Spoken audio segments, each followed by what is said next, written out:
Welcome to the Early Edge NFL Player Prop Show, brought to you by BetMGM, the sportsbook born in Vegas. I am your host, Eric Cohen, otherwise known as EC. We are glad to be with you. It is week 17. The props are tougher. The fantasy championship weekend is here. Much to discuss, so let's bring in the recap screen and see how we did last weekend. Our guy, Uncle Dave, 3-1. He is back in the saddle. What was I thinking, picking Trey McBride to get a touchdown? Guy hasn't scored a receiving touchdown all year. What a joke by me. Proppy 1-2, but going to bounce back. That was a tough beat there. Marvin Harrison, they throw a high-scoring game, doesn't do anything. Kind of a weird one. All right, let's bring in the stars of the show, and we will see if we can get better this week. We have one of the best prop bettors on the planet. I think he's the best prop bettor on the planet. He is automatic. Well, I don't want to say automatic because nobody's automatic. He's really, really good with the NBA, really, really good with MLB, and really, really good in the NFL. It is the one, the only prop stars. And then we have the Fantasy Hall of Famer. And let me tell you something about Uncle Dave, which is Dave Richard from CBS Sports. So Proppy and I in May tried to recruit you to do, or May, June, July, tried to recruit you to do a Dynasty Fantasy League. And you were waffling. I don't know. I don't want in. I don't know. You decided to join, and you are now in the championship game. Should we be surprised, Uncle Dave? You should be, because my team really isn't that good, and I got a feeling I'm going to get shellacked by the team that only lost twice this year. But I'm in it, and that's what matters, and I still don't know who my quarterback is going to be in that game. So fun times in Week 17. Hopefully the props continue to get better, and my fantasy season doesn't end up like my props were a few weeks back. Proppy. That shellacking is coming from Josh Nagel, who works behind the scenes at CBS Sports and SportsLine, and he has a fantastic team headlined by Saquon Barkley, Justin Jefferson. So kudos to Josh, who I know listens to this show, and shout out to him. Also want to bring up that I have a prop this week that I absolutely adore. I'm obsessed with it. It is my favorite prop maybe since week 13 or 14, certainly over the last 3 or 4 weeks. One of my best spots and biggest positions of the season. Already had tremendous closing line value on this play. If you're a SportsLine subscriber, you would know exactly what I'm talking about. So the lines have tightened up substantially. My overall volume is decreasing. That's going to be something we're going to talk about at length throughout this stream. But there's still plenty of opportunities and opportunities to be had here. So definitely some good spots available despite these lines being as sharp as ever. So definitely want to emphasize right now how tough it is if we're looking at the market in its totality. But there's still plenty of good spots to be found as well. All right, so let's talk about that prop right now. And Uncle Dave, you'll have to weigh in on it. So we're going to go to the Carolina-Tampa Bay game. Last week, Proppy, you hit with a Tampa Bay running back in Bucky Irving. This week, Carolina and Chuba Hubbard is going against Tampa Bay. Now, we know Proppy buzzwords are nuclear, substantial. Give me some other ones in the chat if you remember the Proppy dictionary. But do we have unders, Proppy? Do we have words when a prop is supposed to go under? Do tell. I'm sure we do, and we're talking Chuba Hubbard here. The prop I was just alluding to in that opening segment was Chuba Hubbard going under. I got him at 73.5 on the site. This is down to 67.5 on some books. So obviously the market here certainly agrees with fading Chuba Hubbard. I'd make this line at 64.5. So I still think there's value whether you're getting it at 69.5, 68, 67. I'd play it down to 65.5. Again, I'd make this line 64.5. I think this line is largely inflated as a result of playing Arizona. Last week, Chuba Hubbard played the worst run defense in the NFL, arguably. Now he's playing the best, in my opinion. Tampa Bay certainly playing as well as any rush defense recently. Okay, if we look at Tampa Bay on the season, there's a very good run defense. They're 6th in EPA allowed per rush, I believe 10th in success rate.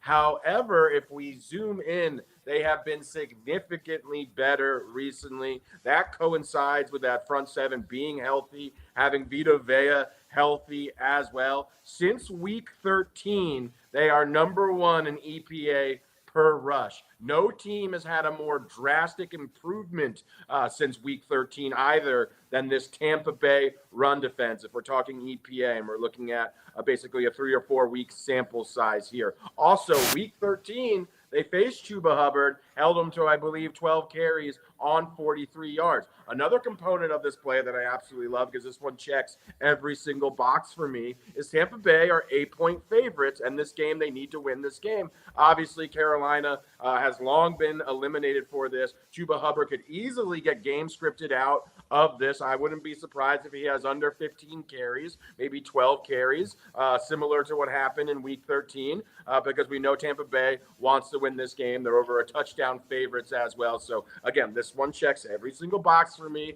This is my biggest position I've had in the last couple of weeks. Absolutely love it. All the way down to 67.5. I still think there's value there. I'll likely be adding to the position. Chuba Hubbard also, lastly, was questionable, but Dave Canales did mention that he expects him to suit up. Obviously, if he doesn't suit up, the bet is then voided. But he is expected to play, and I do expect him to really struggle against a very stout and underrated Tampa Bay run defense. All right. Now, Uncle Dave, I'm going to come to you because I look at your CBS Sports Fantasy Football rankings, and you have Chuba Hubbard ranked 14th among all PPR running backs. The market agrees exactly with what Proppy's saying. It already went down 6 yards. Your thoughts? Do you find value in Proppy's prop? Maybe I'm missing something. I'm still seeing this line in the 70s, which, that just makes it an even better value. We're talking about total yards or rushing yards? Rushing. Right. So, yeah, the rushing yards are still in the 70s.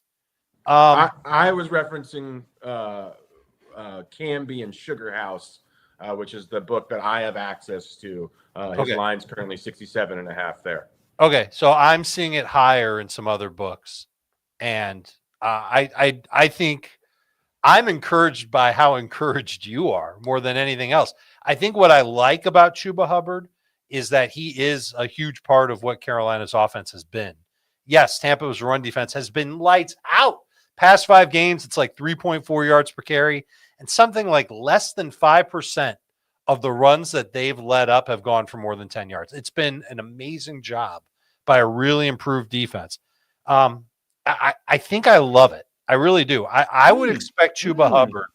I would expect Chuba Hubbard to contribute a little bit more through the air. This is going to be a game this is a theme for me this week, and it's all over the place. There's a lot of bad weather expected across Sunday's games. And this is one of those spots where there could be really bad weather, and it might take short throws from Bryce Young to Chuba Hubbard for him to make some gains. I think the carries are going to struggle for him to be efficient. So I like where you're coming from on this. And in my rankings, those catches count for something in fantasy, and there's always the chance that he scores. So Chuba Hubbard is somebody that I think fantasy managers are going to gravitate toward as a number 2 running back, but maybe doesn't have the same type of upside as we've seen from him in more favorable matchups earlier in the year. Now, thanks, guys. Listen, I'm in the finals. I only made 2 finals out of 11 teams. And on one of them, the one that I'm projected to win, I have Chuba Hubbard. And he just ruined my hopes here in listening to those explanations. So great. Wait a minute. You've got Chuba Hubbard on your fantasy team? I do. Hold on. That's not good. Hello, Alex, are you there? Alex, it's Dave. You've got a lock now because this guy's on EC's team. So, and remind me to bench Chuba on all my fantasy teams where I did make the finals, please. Thank you. All right, bye. All right, back to the show. Sorry about that. My wife. It was very important. We hammer the under. This is what we do. All right, Proppy, you got another one. Now, I don't think Uncle Dave is going to be as favorable for your other 1.5 unit play this week. Let's start on a Saturday game. Who's the first Saturday game? Who's your 1.5 unit play, and what is it? Yeah, it's a guy that really has been an afterthought as far as I'm concerned. I really haven't bet him either way this season, but it's Rhamondre Stevenson. I just think this line's too low. Over 41.5 rushing yards here. Rhamondre Stevenson, again, the volume's been there. The efficiency really hasn't, but recently he's played fairly well. He's gone over this in 5 of his last 6 games. Over that 6-game sample size, he's averaging 70 rushing yards per game, 15.1 rushing attempts. And I like the matchup actually against the Chargers. The Chargers kind of are the inverse of Tampa Bay. How I talked about the totality, they've been good on if you look at their season-long run defense, it's been solid. But if we zoom in since week 13, week 14, they have really cratered. They have really struggled. Teams are opting to run heavy against the Chargers and are having a lot of success, particularly up the middle as well, where they're pretty soft. So I like this matchup. New England's playing at home. They're 4.5-point underdogs here, but the Chargers are the type of opponent because they're fairly conservative, because they run the football, they invite a lot of competitive game environments. So I think New England can hang with the Chargers at least for 3 quarters here, and I do think Rhamondre will get a healthy dose of carries. I think he gets 12 to 14 carries in most game outcomes here, which I think is enough to go over 41.5 rushing yards against this run defense. I don't like this as much as the Chuba Hubbard, despite me, having this as a 1.5 unit play. Really, the Chuba would be a 2-unit play for me, and Rhamondre is more of like a 1.25 unit play. But I do think this line should be like 49.5, 48.5. I think there's value, particularly under 44 and 45.5 rushing yards where it sits right now. So I do like Rhamondre quite a bit this weekend. So you like Rhamondre quite a bit. Uncle Dave, do you feel the same? I don't. I honestly, it's not like I want to do a showdown on this because I don't really want to trust any running back to get under 41.5 yards. And already the proppy effect's taking place. I'm seeing his line anywhere from 44 to 45.5. So you might be able to middle this if you really wanted to. I don't know if there's enough value there to do it, but I know this week there's been talk about Rhamondre Stevenson getting benched by the Patriots. Here's a quote from Gerard Mayo saying, this is what he said earlier in the week. I thought Antonio Gibson, when he got in there, did a great job. And then he said that he's got to go back and talk about it with other coaches, but it's definitely still a possibility that Rhamondre Stevenson gets benched. He's been fumbling a lot lately. What happens if he doesn't get benched and he fumbles in the first quarter? This thing's going under in that case. And it's not like the matchup is tough. If I was confident that Rhamondre Stevenson would play 4 quarters and be the lead back for the Patriots, hell yeah, I'd be all over this over. But then the number would be probably closer to 51, not 41. So I would personally stay away from it. Proppy's conviction, again, very, very good. But I don't want to trust, how do I want to call him? A solid running back? Is that good enough? Like a solid they running paid him back? long-term, Uncle Dave. They paid him long-term. Do you really want to bench him and then dump him at that point? Well, I listen. I'm going to put it to you this way. They said in the exact same quote, Gerard Mayo said this: we all in this building stand behind Rhamondre and the things that he does. He does a lot of good things. Unfortunately, right now, the ball's just on the ground too much. Okay. If I'm reading the tea leaves, I'm very worried that Rhamondre Stevenson is going to need a big run in order for him to go over this total. So it's rare when I disagree with Salt and Proper, but I do think that I would not do any type of sprinkling on this one. I would stay away personally from it's running backs. Drake May, by the way, the weather would favor Rhamondre Stevenson to go over this because it's supposed to be wet and rainy. I was in love with a Drake May yardage over, and I would still take it if I knew the weather was going to be A-okay on Saturday. So if you're like me and you don't love Rhamondre and we wake up on Saturday and the weather's not bad in Foxborough, I go over on Drake May's passing yards. And there's a chance that both could go over. Dave, at 41.5 yards, it really doesn't take more than 10 to 12 or even 8 carries if he's able to rip off a 15 to 20 yard gain. So sure. No, that's fair. Both could. Yeah. Dave, I like the Drake May prop. I was going to include the one with his rushing yards too, which was like 247.5 when I took a look last night. Because, he can break off a 30-yard run. I think there are 2 quarterbacks who've gotten over 60 yards rushing against the Chargers this year. Not that Drake May is in the class of Kyler Murray, for example, but you never know. All right, I got to ask you one thing, Dave. Kale in the chat says Antonio Gibson over 28.5 rushing yards. Do you like that better? No, I would stay away from. It's like I said, I would stay away from all the Patriots running back props in this game. All right. Well, I'm going to give you one. I'm very curious what you think of this prop here. This is a crazy number, but you have to hear my logic. I'm going Saquon Barkley. We're not doing that. Only 1.5, Dave. You taught me well. No field goal parlay this week. Yeah, I lost my $2 last week. There weren't as many field goals, so we're being careful. All right, Saquon Barkley, over 107.5 rushing yards at -115. For me, this line can't be high enough this week. He's only 267 yards behind Eric Dickerson's single-season record, and if he's going to play next week against his old team when Philly probably should be resting players, I think he probably needs to get within 60 or 70 yards at most. Otherwise, that rest would be helpful. No Jalen Hurts because he's out, and the Eagles need one more win to clinch the NFC East. Do you really trust Kenny Pickett? Probably not. But Dallas has the 6th worst rushing defense in the league, and Barkley has topped the 100-yard mark rushing in 8 of his last 10 games. One of those 2 misses was a 66-yard game against the Cowboys when they were up 34-6 and took him out. All right, Proppy, are you with me on this, or is this line just stupid? I wouldn't take this line, and I'd also caution you regarding Dallas. Again, if we look at season-long statistics, they can be deceptive.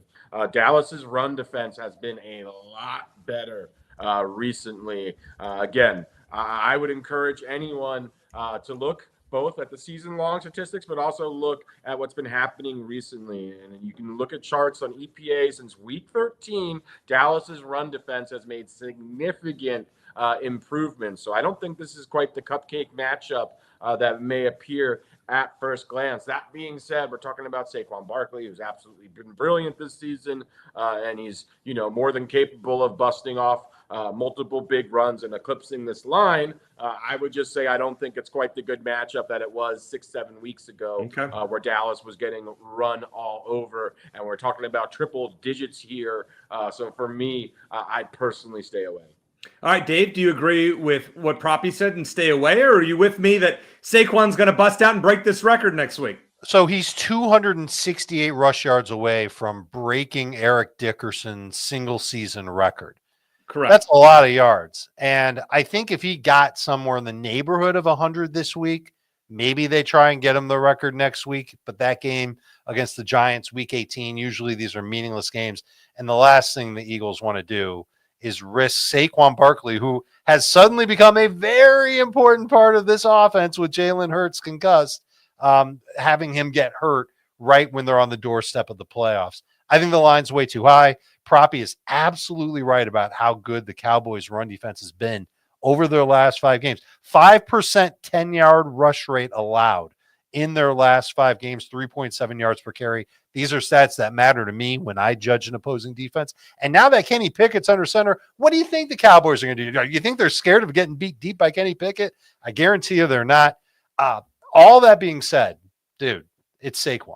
He could get 150 yards. I just don't want to bet this. I think the number's too high. I think we could find better places for our money. All right, fair enough. Go ahead, Prop. Yeah, one last point I want to make. The play that was a 1.5 unit play that we cashed last week, which was Bucky Irving. Bucky Irving has been as good as any running back in football.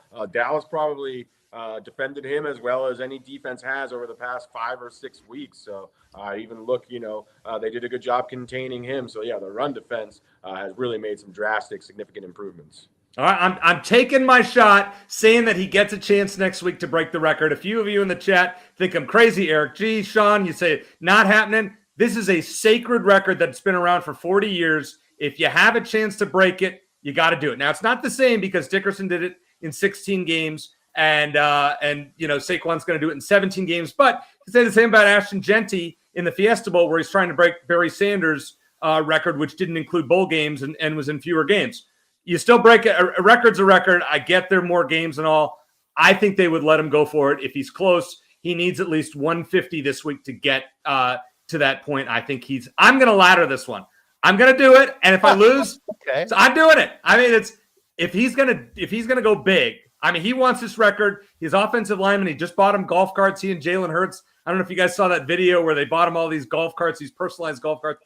Awesome. They're gonna block harder for him. He got him a cool Christmas present. So, hey, I'm all for it. Now, I'll take a shot with Saquon there. All right. You got one more rushing prop for us, Proppy. It's a lot lower than 107.5. I'll spoil that. Who is it and what's the line? Yeah, it's a guy that I thought coming into the season could have potentially challenged Eric Dickerson's single season rushing record.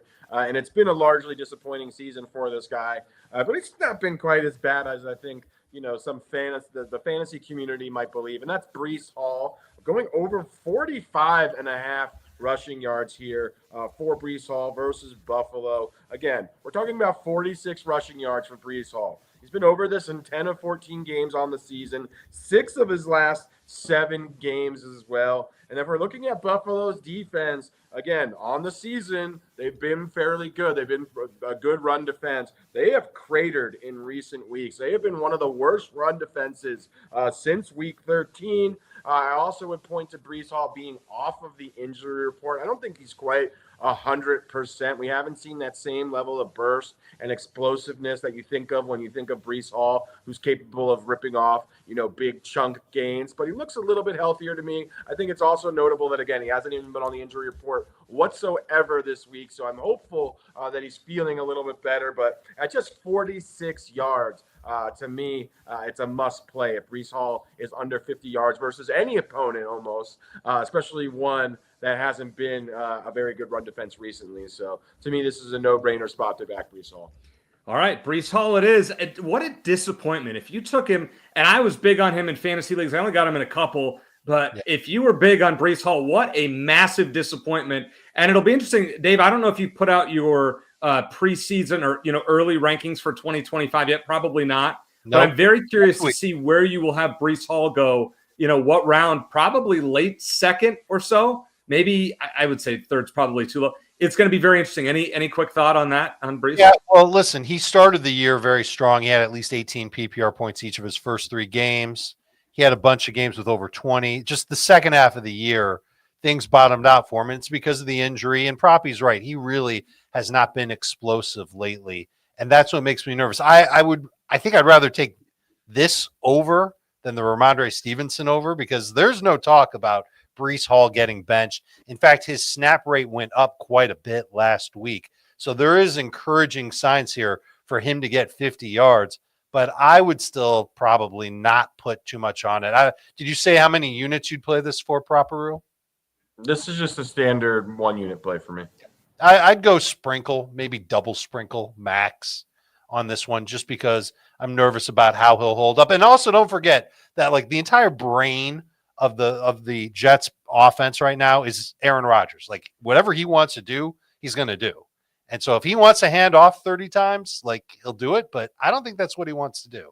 I think that's a fair argument, but I think the number at 45.5 is so low that, again, you just don't even need significant volume to go over that. We're talking about numbers where he could realistically have 8 to 10 carries and still eclipse this, especially against a run defense that, again, has been really porous recently. So I agree in theory these numbers are low for a reason. We're getting significant discounts because there is some uncertainty, because Breece Hall hasn't had explosive runs recently, because Rhamondre hasn't held on to the football. But I think the discounts here are just too drastic. They're overreactions, in my opinion. I think, again, if we look at the season, his floor gets him very close to this number, if not over this. So to me, it's an automatic play, even though if there wasn't this uncertainty, it's baked into the line. We wouldn't be getting these significant discounts. Coming up next, Uncle Dave is going to give us a trio of passing props. Get ready. These are kind of fun after we hear from one of our sponsors. The Tony the Tiger Sun Bowl is on CBS. Louisville and Washington face off for the first time ever. Tuesday on CBS and streaming on Paramount Plus. All right, so Uncle Dave, we're going to start off with you. We talked about that Buccaneers-Panthers game. Proppy's going under on Chuba Hubbard. That's a significant play for him. But you're going to play this from a different angle. Let's hear what you like. Yeah, I'm going to take Baker Mayfield under 30.5 pass attempts. I found it at -117. Certainly shop it around, see if you can find it under 31.5, 32.5. If you can, pay the juice to do it. Carolina gets run on the most, 27.7 running back runs per game. That's for the season. But let's go ahead and sort of Propinski this one. Let's just dial in on what's happened in the past 5 games. Well, that number's only dropped to 26.2 running back runs per game. This is a team that's still a massive run funnel for teams to plow through. And we know that Bucky Irving last week, Proppy with the awesome call on Bucky Irving. He's looking great. I would expect both him and Rachaad White to get a lot of work this week on the ground. They've also now seen 30.7 pass attempts per game. That's the 8th fewest in the NFL. That's right around our number of 30.5. Carolina's lost 11 games this year. They've seen 30 or fewer pass attempts against them in 7 of those 11 losses. I don't know about you guys, but I know the odds makers think that Tampa Bay is going to win this one based on the heavy line. And Mayfield himself has been under this mark in 2 of his past 3 games, especially with Bucky and to a lesser degree Rachaad White really getting on their game and running wild and coming up big for Tampa Bay's offense. And last but not least, and this is what's going to generate a bunch of props for me this week and why I'm staying away from a lot of props this week, to be honest with you. EC, you can tell everybody about how I freaked out an hour before the show because I didn't really have anything that I loved. Thunderstorms are in the forecast, rain in the forecast. These are always things that are conducive to running, not necessarily throwing. So not only might the Bucs not have to throw the ball that much against Carolina, they might not be able to be effective doing so because of the conditions at their stadium. So I'm going under 30.5 pass attempts for fantasy football darling Baker Mayfield, who, yes, you should still start in your leagues, but don't expect him to have huge pass attempt numbers against the Panthers. All right, so let's talk about a little bit weather here, Uncle Dave. I'm going to play because first of all, when you think about bad weather, NFL stadiums, okay, you think Buffalo is one, Cleveland is one, and I put Chicago in the top 3 of where you can see usually the most miserable weather. Is there anything that I missed? Maybe Foxborough too. Well, listen, there's always wind issues at MetLife, and that's where the Jets and Giants play their home games, and all the Northeast teams that have outdoor stadiums, they're susceptible to cold and rain and wind and snow. These are all issues that do impact football games. We've already seen it a number of times this year. All right, well, I'm going to roll with the under for Tua Tagovailoa at 232.5 passing yards. I'm going to make this a 1.5 unit play. It's rainy and windy in Cleveland, shocker, in a game where Miami won't need to do a heck of a lot to win. He's been under this under this in each of his last 2 games. And I expect Miami to run the ball a lot, and I actually think he's going to be held under 200 yards in this game. The Browns are tanking. I mean, this is a complete tank job by Cleveland. There's a reason they're not playing Jameis Winston. They want to lose. They want to get a top 5 pick. They know that Dorian Thompson-Robinson is going to help them lose. Miami is going to give it to Achane. They're going to give it to Raheem Mostert, and you're going to see a lot of running. So I am big on this under. And Proppy, you should be proud of me that I bet an under, right? I feel like a proud papa. I just almost had one single tear roll down my cheek here. We had back-to-back unders. Dave fading Baker, you fading Tua. So very impressed with both plays. I like both plays quite a bit. I thought you both made compelling arguments. And then I just wanted to real quick mention the frozen tundra as one of the. Oh, yeah, Green Bay. Yeah, Green Bay. Weather. Yeah, that's a good call. And I'm a Packer fan. I should know this. All right, so great call on that one. All right, but Dave, he thinks we only have 2 unders. We're going to surprise him because you have another one. What do you got? I'm taking Mason Rudolph under 33.5 pass attempts at -117. Same odds as Baker Mayfield. Rudolph, the Titans starting quarterback, he's been under this in each of his 2 wins that he's played with the Tennessee Titans. Both games, the Titans were able to run the ball in. This week, they're taking on Jacksonville. They've given up 4.2 yards per carry over their past 4 games with a 12.2% 10-yard rush rate allowed in those games. So running backs are just teeing off against this Jacksonville defense. 2 of the past 3 quarterbacks take on Jacksonville have been under 33.5 pass attempts, including Tennessee's own Will Levis in week 14. And just like in Tampa, weather could be a big factor in Jackson. Thunderstorms, wind is in the forecast. Things that are going to make Mason Rudolph a little bit skittish when it comes to throwing the football, maybe to the point where the Titans believe they can win a game by running the football. The matchup certainly dictates they can do that. I'm going to take the under on Mason Rudolph, the legendary Mason Rudolph, 33.5 pass attempts at -117.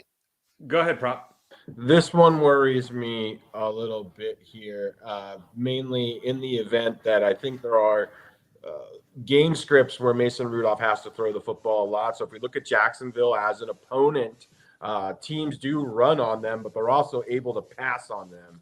So you have both. It's kind of pick your poison against Jacksonville. The defense is so bad. Teams can basically they can invite high volume passing games if they're able to push a little bit. So I do lean on. It is a big number for Mason Rudolph, but I would say he does focus. Will Levis a little more downfield throwing. Mason Rudolph. Obviously, we've seen Chiga Okonkwo emerge a bit here, so I think he kind of focuses more on short and intermediate, which lends itself to just more volume in comparison to Will Levis, who's trying to attack more downfield, doesn't have that same volume. So this one worries me a little bit, just because I do think when you're talking about Jacksonville versus Tennessee, this game could get out of hand. It could potentially be a shootout. I'm not saying that's likely. I just think that if we look at basically the range of outcomes here, there are some that do involve Mason Rudolph throwing it around a little bit.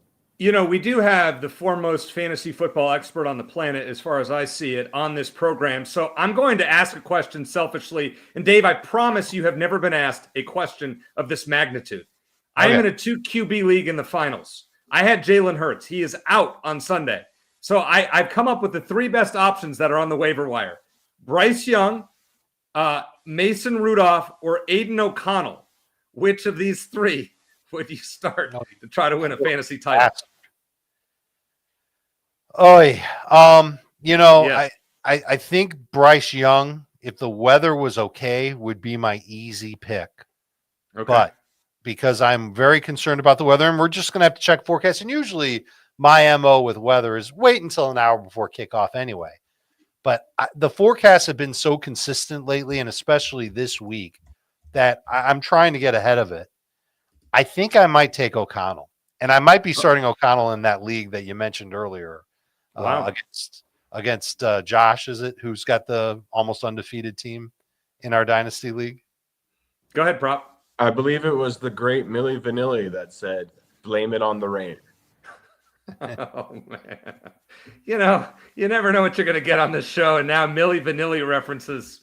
I don't know what to tell you. All right. I mean, listen, Dave, you gave us a bunch of, we have had under. We need some positivity. People don't like betting unders, even though they want to make money. I get that. But we like rooting for overs and passes. And so who can we root for that's going to throw the ball a lot this week?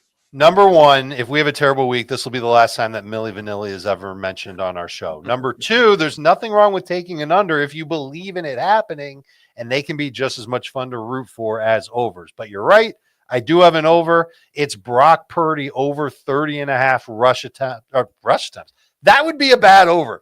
Let me start over. Brock Purdy over 30.5 pass attempts at -128. I would put my mortgage on Brock Purdy under 30.5 rush attempts, but over 30.5 pass attempts. I'm not sure how effectively San Francisco will run the ball against the Lions. There are so many starters out on that offensive line, but they showed last week, the Niners did, that they're willing to get around a weak run game by having Purdy throw short. And I've got some numbers to prove this. 8 of his 40 pass attempts last week were screens. 16 of his 40 pass attempts last week were under 2.5 seconds. So he's getting the ball out quick about a third of the time. 24 of 40 attempts were inside of 10 air yards. So he's not trying to fit it in between tight windows, 15 yards downfield, getting the ball out quick, throwing it short, negating that pass rush. That's what he did last week against the Dolphins. And maybe the most important number is 40. He had 40 pass attempts last week because the 49ers could not run the football worth a lick. Now, they might get Isaac Guerendo back, and obviously the Lions' defense has been ravaged by injuries, so maybe Guerendo can be okay. But the Lions score a lot of points, don't they, guys?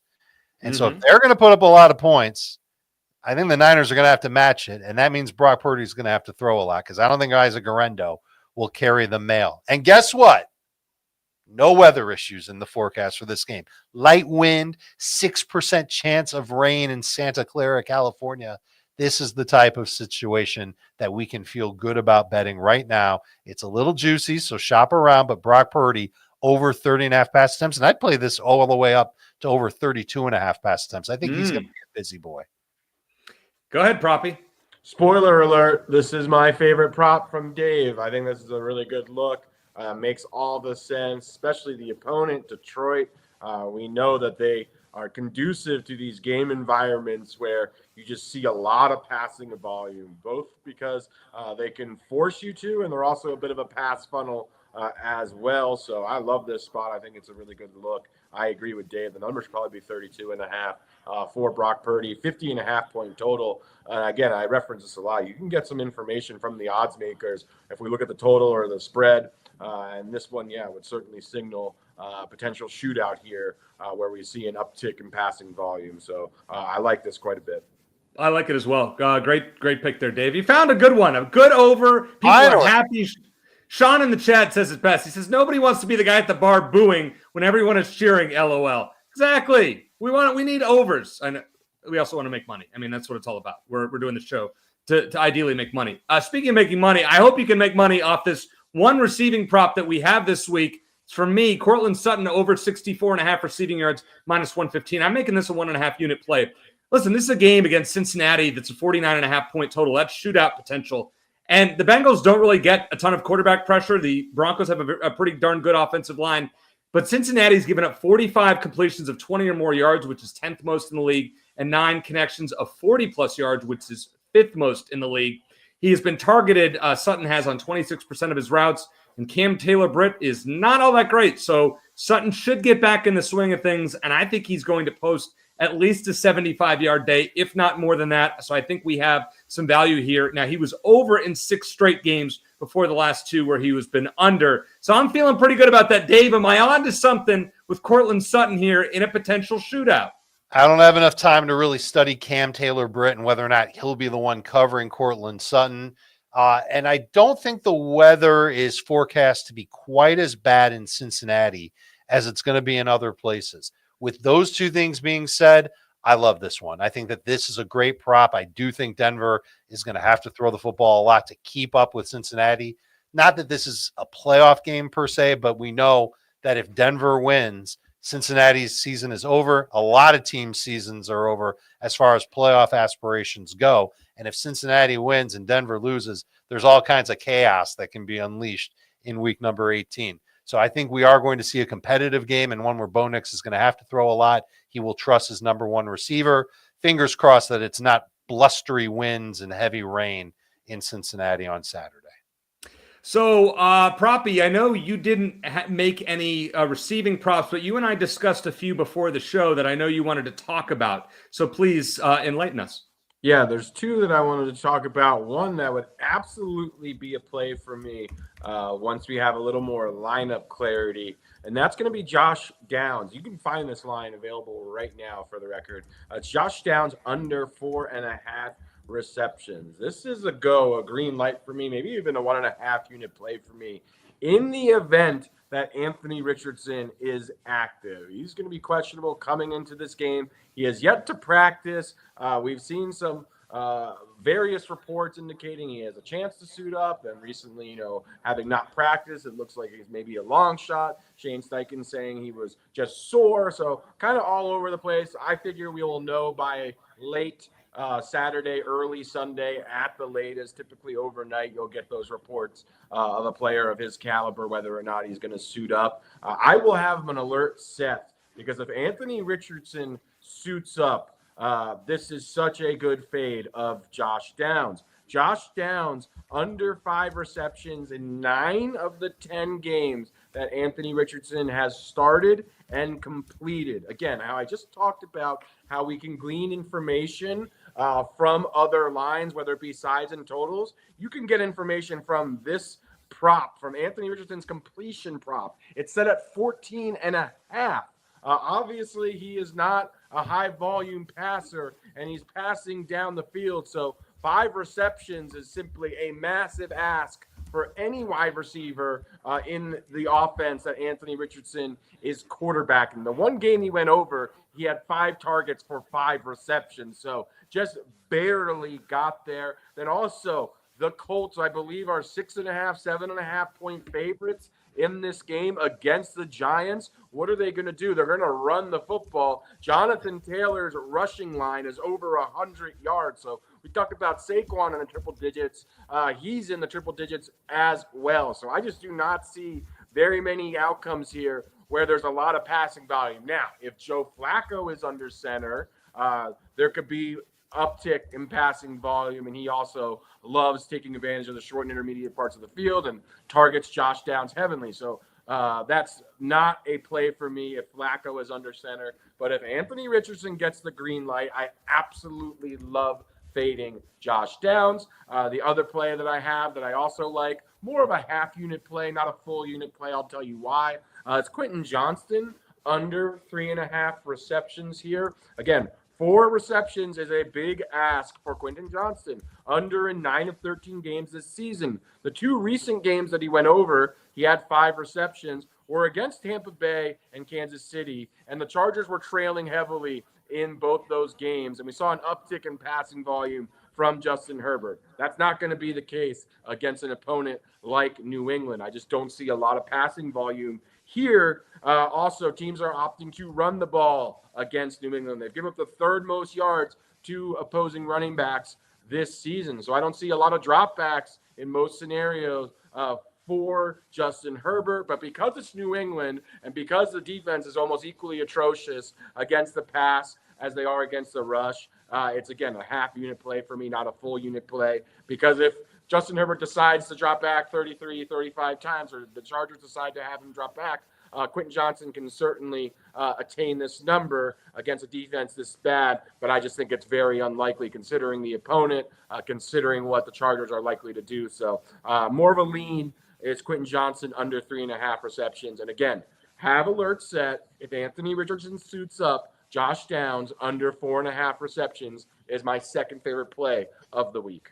Are we all setting our phones now for alerts on Anthony Richards? Just right now, listen, it pays to watch live when you find some picks that will not be on the recap screen. So we appreciate those of you who are watching and listening. All right, you can make all of your bets and more at BetMGM. They have an awesome first touchdown promotion. I'm sure you've heard me talk about it before. Let's do it again. We've all had our first touchdown bet called back before, and BetMGM is giving you a second chance. With BetMGM's Pro Football Second Chance, place any first touchdown score bet. If your player doesn't score first but scores second, get your entire stake back in cash. No opt-in required. Here's how it works. Place a pregame straight first touchdown score bet in any NFL game. If your player scores the first touchdown in the game, you win your wager as normal. If your player scores the second touchdown in the game, you'll get your stake back in cash. It's that simple. Log into BetMGM for more details. Coming up next, it's my kicker prop. You think I was going to do a show without a kicker prop? No, but first let's hear from one of our sponsors.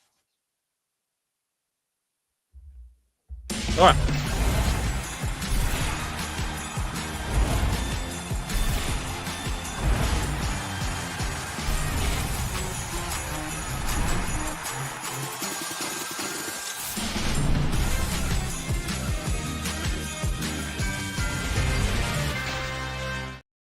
All right, so Uncle Dave, this one is for you because earlier in the season, I bet on this player and he was giving, his odds were like minus 155. And you said under no circumstances should you ever bet a kicker prop that foolishly. And guess what happened? I thought it was a lock and it lost. That's the game that we play. But we are going back to the Chase McLaughlin zone. I don't care if there's weather or not.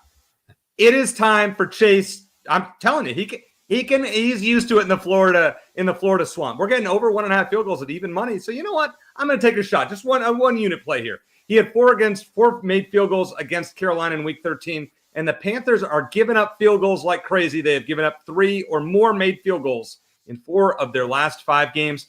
McLaughlin's over this probably in about 7 of 15 games this year. But you know what? At even money, it's not. Uncle Dave's not going to chastise me for betting a prop that is, too heavily juiced. So, we're going to take a shot even in the swamp of Tampa for Chase to go over to kick 2 field goals. No parlay this week. Uncle Dave, do you approve?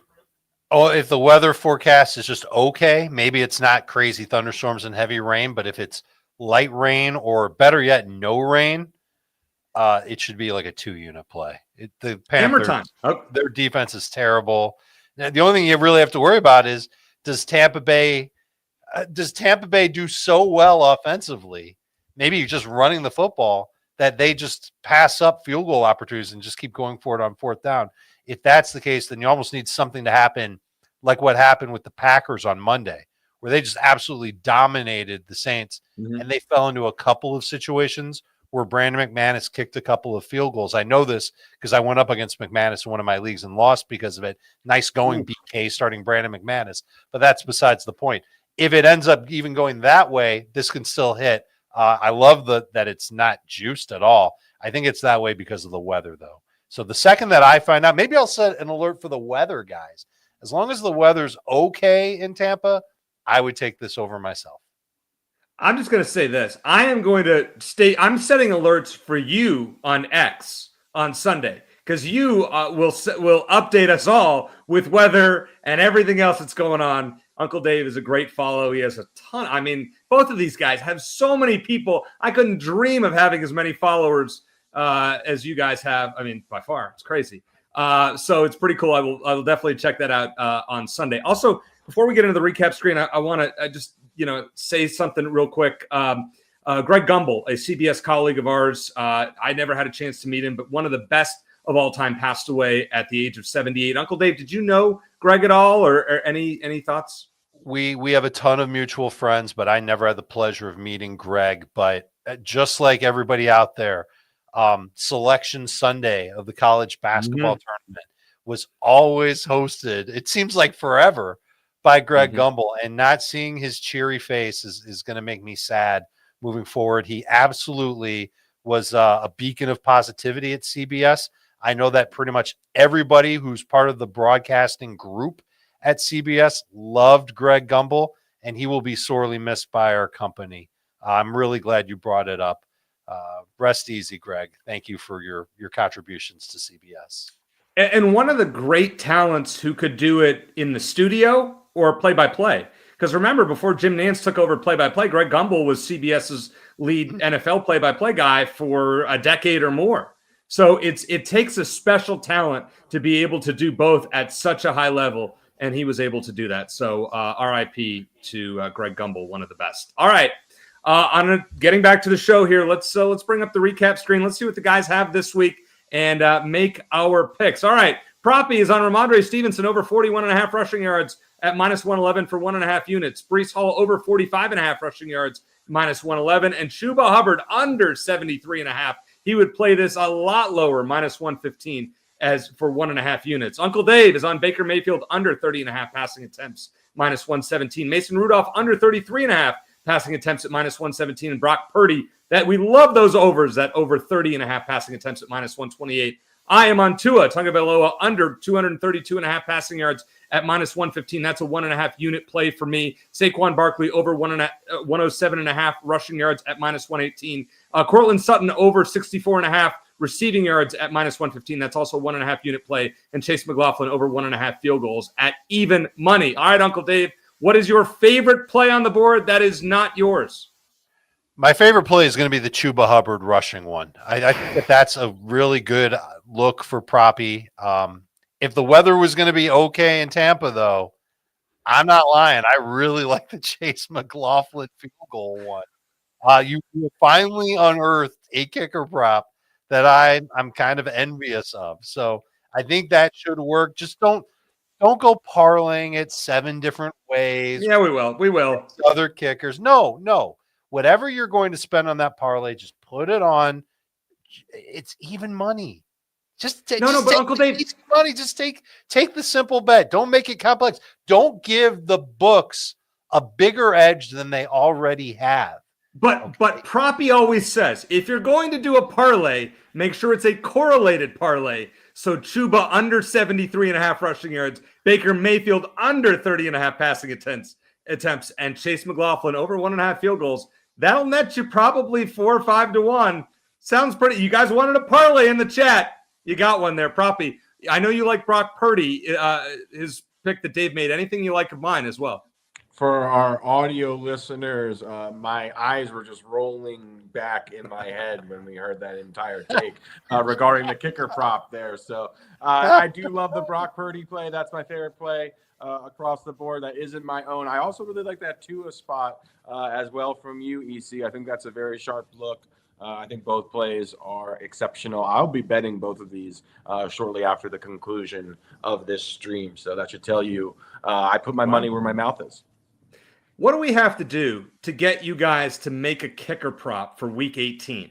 Is that possible, or is there no bet that I could come up with that would be acceptable? I just don't want to do it.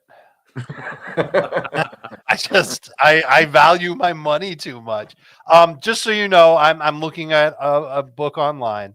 The odds for McLaughlin are not even money. It's minus 117 for him to hit over 1.5 field goals. I still think those odds are fine.